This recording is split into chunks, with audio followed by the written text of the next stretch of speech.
Selamat siang, Assalamualaikum warahmatullahi wabarakatuh. Yang Waalaikumsalam. saya hormati para pimpinan di Badan Penanggulangan Bencana Nasional, eh, para stakeholder di wilayah Gorontalo, Maluku Utara, Sulawesi Utara, Papua Barat, dan Papua, juga Papua Tengah. Eh, Mohon izin pada kesempatan hari ini kami akan menyampaikan rilis terkait dengan gempa bumi Kamchatka berkekuatan 8,7 yang berpotensi tsunami. Bapak Ibu sekalian yang saya hormati, hari ini Rabu 30 Juli 2025 terjadi gempa kuat di Kamchatka, Rusia Timur pada pukul 6 lebih 24 menit lebih 50 detik waktu Indonesia Barat, berlokasi di pesisir timur Kamchatka, Rusia dengan magnitudo 8,7. Epicenter berada pada koordinat 52,51 derajat utara dan 160,26 derajat bujur timur dengan kedalaman hypocenter 18 km. Gempa ini berjarak ke Jakarta sejauh 8.226 km lebih. Gempa ini dipicu oleh sebuah deformasi batuan di bawah permukaan laut, tepatnya di lempeng, di bidang kotak antar lempeng, di mana patahan terjadi di palung Kuril Kamchatka atau Kuril Kamchatka Trench dengan mekanisme patahan naik atau thrust fault. Jenis patahan ini memang sensitif terhadap terjadinya perubahan kolom air laut, sehingga bisa memicu terjadinya tsunami. Kemudian BMKG begitu mendapatkan sebuah analisis gempa berkekuatan 8,7, sistem decision support system di BMKG segera melakukan pemodelan yang sebelumnya juga Pacific Tsunami Warning Center yang berpusat di Hawaii menyatakan bahwa gempa ini berpotensi tsunami di wilayah Rusia, Jepang, Alaska, Filipina, Hawaii, dan Guam. Dan Indonesia tidak disebut. Namun demikian, kita berinisiatif untuk melakukan pemodelan detail terkait dengan wilayah yang ada di Indonesia ini. Sehingga BMKG melakukan pemodelan dari gempa yang terjadi, dan betul berpotensi tsunami, namun memiliki status ancaman waspada. Artinya, estimasi kejadian tsunami yang terjadi kemungkinan hanya kurang dari setengah meter. Dan di sini kami tayangkan wilayah-wilayah yang memiliki potensi ancaman status ancaman waspada, yaitu kurang dari setengah meter, ada di wilayah Indonesia bagian timur dan timur laut.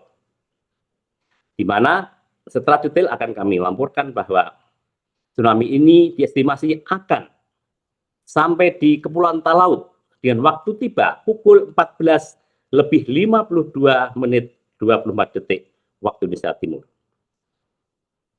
Kemudian tengah, waktu Indonesia bagian tengah. Kemudian Gorontalo Utara pukul 16 lebih 39 menit lebih 54 detik di waktu Indonesia bagian tengah. Kemudian Halmahera Utara, waktu tiba estimasi pukul 16 lebih 4 menit lebih 24 detik waktu Indonesia tengah. Manokwari pukul 16 8 menit 54 waktu Indonesia tengah. Timur. Kemudian Raja Ampat pukul 16 lebih 18 menit lebih 54 detik waktu Indonesia Timur. Biak Numfor pukul 16 lebih 21 menit lebih 54 detik waktu Indonesia Timur. Supiori pukul 16 lebih 21 menit pukul lebih 54 detik waktu Indonesia Timur. Sorong bagian utara pukul 16 lebih 24 menit, 54 detik waktu Indonesia Timur. Jayapura pukul 16 lebih 30 menit, 24 detik waktu Indonesia Timur. Dan Sarmi 16 menit 30 menit, pukul 16 lebih 30 menit, lebih 24 detik waktu Indonesia Timur. Namun demikian, inputan model kami hanya wilayah-wilayah ini untuk wilayah-wilayah yang berdekatan dengan list yang kami sebut ini, tentu saja waktunya berdekatan. Dan hasil monitoring terkini bahwa tsunami sudah terdeteksi di Kushiro, Jepang pada pukul 8:39 menit, tinggi 39 menit. Kemudian di Hanasaki 31 cm, di Kushiro 39 cm, kemudian di Hanasaki 31 cm, di Nikolsko ini Rusia itu 16 cm, kemudian di Ofunato Jepang itu 22 cm, kemudian di Petropavl itu 25 cm, kemudian saya lanjutkan di Kamchatka itu 84 cm, ini tamak yang paling tinggi yang dekat dengan pusat sumbernya, kemudian di Kamchatka ini 21 lebih rendah lagi, kemudian di Northeast Tokyo itu 8 cm, kemudian di Kuril itu data terbaru 25 cm, kemudian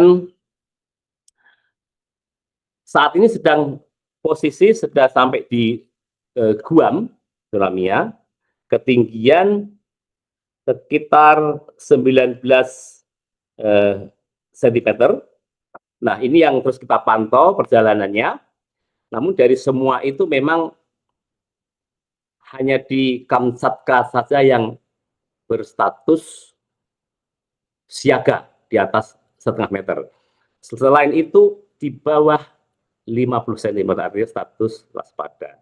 Dan hasil monitoring BMKG dan juga USGS, kita melihat aktivitas gempa susulan masih terjadi. Dan sejak pukul 18.30 waktu Indonesia Barat tadi, kita mencatat lebih dari 14 aktivitas gempa susulan. Magnitudo terbesar 6,9 dan magnitudo terkecil 5,5. Kemudian kepada masyarakat pesisir, kami himbau untuk tetap tenang dan menjauhi pantai. Kenapa arahan ini harus dilakukan? Karena kita belajar dari tsunami Tohoku 2011, ini statusnya ancamannya sama-sama waspada, baik itu di utara Papua maupun di tempat lain di Indonesia Timur. Tapi saat itu tsunami ini menimbulkan korban jiwa 1 orang, dan kita perlu mewaspadai. Kami minta kepada para stakeholder untuk fokus memberikan arahan untuk menjauh dari pantai untuk kawasan-kawasan yang berupa teluk sempitnya, karena ini bisa terjadi amplifikasi. Nanti mohon diperjelas lagi oleh Bapak-Bapak BNPB. Kemudian